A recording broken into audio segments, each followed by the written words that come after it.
most interesting things that I don't think anybody's really talking about is Draymond Green. And he's transitioning into the media space, but he's still a good basketball player right now. We've never seen anything like this. Draymond has started his second career as he ages out of the prime of his current career. And I'm going to play both sides of the argument. I think that's one of the great things about me. I try to see things from both sides. I think that's one of the things that a lot of people in this world lack, which is seeing the other person's side to this thing. I love doing this. So we're going to play both sides of this conversation because I do believe there are both sides to it. But I'm going to argue both sides. Draymond Green has a podcast that is popping right now. Or he's doing it with Colin Cowherd's The Volume Network. Colin Cowherd, hit your boy up. I want to be on that bad boy, man. I ain't even lying. I like what Colin Cowherd's doing. I love the brother. He's an inspiration to me over the last few years of my career. If you look at some of my style in my sports videos, I get a little bit of the storytelling piece of it from Colin Cowherd. But back to the business at hand, Draymond Green has got a podcast network right now, or a podcast on Colin's network in the middle of the postseason. And he's doing it even after Golden State Warriors wins and even after Golden State Warriors losses. He's potting. That boy's potting. And let me tell y'all this. Draymond's good. I consume a lot of content. To be the best version of me, I consume content. I try not to over-listen to any one person so their thoughts don't become mine. I want to give y'all my perspective on stuff, especially sports stuff. But Draymond is good. He's good at what he does. He also's got to deal with Turner. He's going to be working with inside the NBA when the Warriors are not playing for championships and when they're out of the postseason. I think that's how it's going to work. And when he's injured in regular season, I guess he's going to find a way to be on inside the NBA. I don't know how that's going to work. Inside the NBA is in Atlanta. He's in San Francisco more times than not with the Warriors. Obviously, you could do things remote. We'll see. But the brother's got to deal with Turner. He's on Colin's The Volume Network. So he's doing great jobs, right? He's growing the voice, getting more comfortable, being in front of a camera, doing his own thing on the road. He was potting in Memphis, my hometown. That boy was potting from the hotel room. I know what hotel they had. That boy was potting. They got blown out by they were down by 55 after game 5. He still potted after they lost. After they lost by 55, he still got on that podcast and potted. He's potting. I'm happy for Draymond Green. He's good. He's going to be great. I don't say this lightly. I don't believe most people can replace Charles Barkley, who has brought up his retirement multiple times. If there were a guy that could fit the criteria of doing that, I would bet my money on Draymond Green. Charles Barkley is one of the greatest ever at what he does. There's literally no greater praise I can give Charles Barkley and what he means to inside the NBA. They're doing millions of ratings at 2 a.m. in the morning.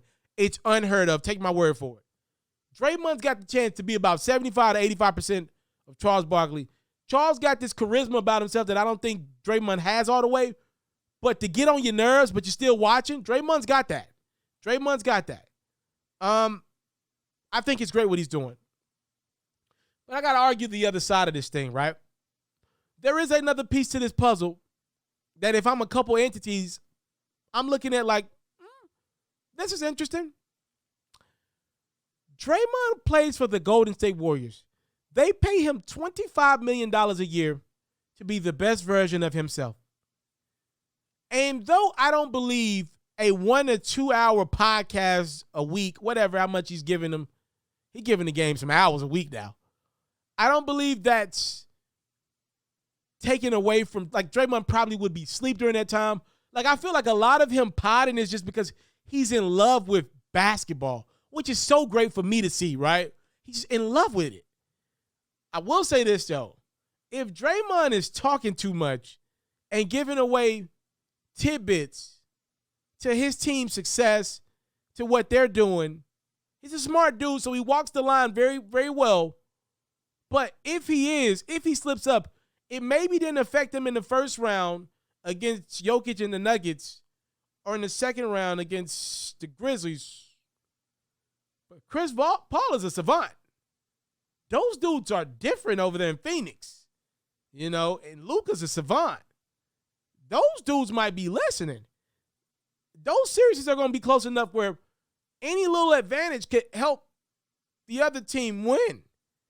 If Draymond's talking during the playoffs and they're losing, and he's discussing how Steph's playing or how Klay's playing, you don't think that Golden State Warriors organization from top down got the right to say, what are we doing right now, Dre? We pay you $25 million a year to be an NBA player. Like, yeah, you got free time, but, bro, you're an NBA player. Like, this is what, like, you're literally giving away our team concepts in a pod. After the games, he's doing an extra press conference, which brings me to my next point. If I'm the NBA, I'm kind of like, okay, this is interesting because you want those post-game interviews to be one of the major times guys talk. If Draymond is saving all that good content for the pod after the games, it's like,